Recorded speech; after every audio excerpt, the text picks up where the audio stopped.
आखिर चंद्रयान-3 चंद्रमा पर कैसे काम करेगा? चंद्रयान-3 का लैंडिंग के बाद अगला मिशन क्या होगा? क्या चांद पर यह मिशन केवल एक दिन का है? चंद्रयान मिशन 3 का लैंडिंग के बाद वो सारी प्रक्रिया समझाएंगे, जिसे सुनकर आपके अंदर से एक एक भ्रांतियां मिट जाएंगी। आकाश से लेकर पाताल तक, जमीन से लेकर आसमान तक, चांद से लेकर सूरज तक, भारत ऐसा तिरंगा लहराएगा कि रोवर जहां जहां जाएगा भारत का निशान छोड़ आएगा।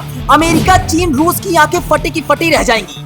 अगले 3 मिनट में हम आपको चंद्रयान मिशन 3 की असली मिशन का पूरा सच बताएंगे, जिसे सुनकर आपके अंदर मिशन चंद्रयान की सारी गलतफहमी मिट जाएगी कि आखिर चंद्रयान मिशन 3 चंद्रमा पर क्यों गया, कितने दिन तक रहेगा और कैसे पता लगाएगा वहां का वातावरण, क्या फिर से वो धरती पर वापस आएगा। जी हाँ, ये सवाल आपके जहन में जरूर उठ रहे होंगे, तो बस अगले 3 मिनट आप हमें दीजिए, हम आपको पूरी जानकारी बता देंगे।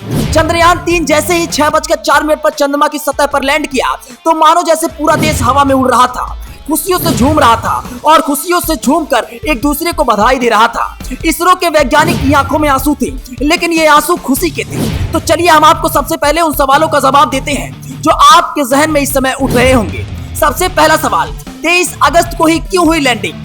चांद पर 14 दिन तक दिन और अगले 14 दिन तक रात रहती। इसरो सभी चीजों की गणना करने के बाद इस नतीजे पर पहुंचा कि 23 अगस्त से चांद पर दिन होगा, यानी वहां सूरज निकलेगा। और यही वजह है कि लैंडिंग के 23 अगस्त को कराई गई। तब दक्षिणी ध्रुव पर सूरज की रोशनी उपलब्ध रहेगी। चंद्रयान 3 का लैंडर और रोवर चांद की सतह पर उतरने के बाद अपने मिशन को अंजाम देने और सौर ऊर्जा का इस्तेमाल करेंगे। 23 अगस्त से 5 सितंबर के बीच दक्षिणी ध्रुव पर धूप निकलेगा, जिसकी मदद से चंद्रयान का रोवर चार्ज होगा और अपने मिशन को अंजाम देगा। दूसरा सवाल, साउथ पोल इलाके में ही मिशन क्यों भेजा गया? चंद्रमा के पोलर रीजन दूसरे रीजन से काफी अलग है। यहाँ कई हिस्से हैं जहाँ सूरज की रोशनी कभी नहीं पहुँचती और तापमान -200 डिग्री सेल्सियस से नीचे रहता है।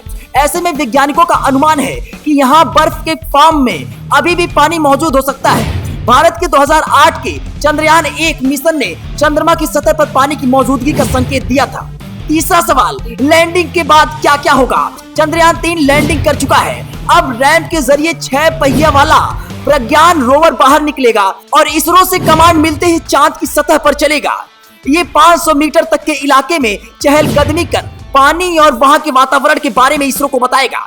इस दौरान इसके पहिए चांद की मिट्टी पर भारत के राष्ट्रीय चिन्ह अशोक स्तंभ और इसरो के लोगों की छाप छोड़ेंगे। चौथा सवाल, चंद्रयान 2 से कितना अलग है मिशन चंद्रयान 3? चंद्रयान 2 में रोवर, लैंडर और ऑर्बिटर था, जबकि चंद्रयान 3 में ऑर्बिटर की बजाय स्वदेशी प्रोपल्शन मॉड्यूल है। जरूरत पड़ने पर चंद्रयान 2 के ऑर्बिटर की मदद ली जाएगी। प्रोपल्शन मॉड्यूल चंद्रयान 3 के लैंडर रोवर को चंद्रमा की सतह पर छोड़कर चांद की कक्षा में 100 किलोमीटर ऊपर चक्कर लगाता रहेगा। ये कम्युनिकेशन के लिए है। पांचवा सवाल, इससे पहले चंद्रमा पर कौन कौन से देश पहुंचे हैं?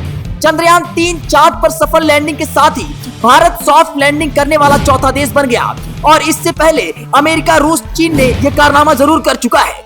अमेरिका 2 जून 1966 में 11 सितंबर 1972 के बीच अमेरिका ने 11 बार चंद्रमा पर सॉफ्ट लैंडिंग कराई। इसमें सर्वेयर स्पेसक्राफ्ट के 5 मिशन थे। 6 मिशन अपोलो स्पेसक्राफ्ट के थे। इसी के तहत नील आर्मस्ट्रांग ने चांद पर पहला कदम रखा था, जिसके बाद 24 अमेरिकी एस्ट्रोनॉट चांद पर गए। अमेरिका का पहला लैंडर चंद्रमा पर 20 मई 1966 में उतरा था। रूस के लैंडर के उतरने के 3 महीने बाद रूस तब सोवियत संघ था।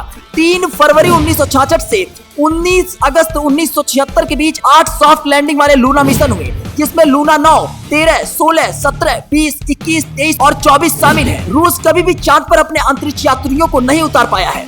3 फरवरी 1966 में लूना 9 चांद पर उतरने वाला पहला मिशन था। लूना के 2 मिशन चंद्रमा की सतह से नमूने लेकर वापस आए। चीन, भारत के इस पड़ोसी देश ने 14 दिसंबर 2013 को पहली बार चांद पर चंगाई 3 मिशन उतारा। 3 जनवरी 2019 को चंगाई 4 मिशन उतारा। 1 दिसंबर 2020 को तीसरा चंगाई 5 उतारा। इसमें से आखिरी वाला रिटर्न मिशन था, यानी चांद से सैंपल लेकर आने वाला था।